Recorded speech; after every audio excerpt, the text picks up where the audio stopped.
सरकारलाई मेरो विनम्र अनुरोध, बालेन सरकारले अब A1 सफ्टवेयर डेभलपर इन्जिनियर सबै हामीसँगै छन्, कतै कतै विदेशीलाई कतैलाई दिनुपर्ने पनि छैन, सबै हामीसँगै छन्। A1 software developer, UI UX engineer सबैलाई लिएर आएर एउटा टिम बनाएर 20-25 जनाको एउटा IT टिम नै बनाएर इन्टरनली सबै सिस्टमहरू रिभ्याम्प गर्नुपर्ने छ। नेपालको each and every government portal, each and every त्यो सिस्टम एन्ड सफ्टवेयर के कुराहरू चाहिन्छ सबै नै रिभ्याम्प गर्नुपर्ने छ। यहाँ अस्ट्रेलियापट्टिबाट कसैले बाहिर फरेनरहरूले कसैले नेपालको लागि भिजा अप्लाई गर्दैछ, नेपालको बारेमा जानकारी लिनु छ भने पनि एउटा प्रोपर एउटा सिस्टम छैन हैन, त्यो बनाउनु पर्ने छ। पहिला होल वर्ल्डलाई चाहिँ देखाउनु पर्ने छ कि नेपालसँग यस्तो सिस्टम छ भनेर कि हैन।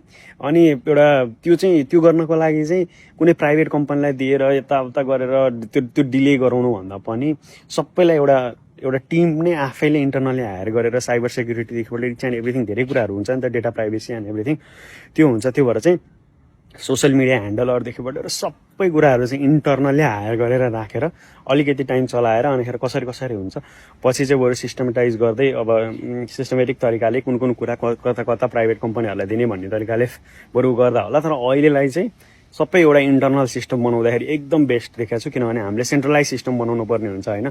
सेन्ट्रलाइज सिस्टम बनाउँदै गर्दाखेरि multiple company multiple like पोर्टलहरूसँग collaborate हैन, त्यो दुनियाँ गर्दाखेरि एकदमै धेरै हेडेक हुन्छ। I know Bharat sarkar is pretty much aware about it हैन। Sasmit Pokharel and everything like अलिअलि टेकको ब्याकग्राउन्ड भएकै मान्छेहरू हुनुहुन्छ। सो द्याट अहिले गरिहाल्नु पर्ने चाहिँ यो छ, हाम्रो टुरिज्म मिनिस्ट्रीले पनि यसमा ध्यान आकर्षण जाओस् हैन। हाम्रो मार्केटिङदेखिबाट ब्रान्डिङदेखिबाट इच एन्ड एभ्रिथिङ गर्नुपर्ने छ कन्ट्रीको।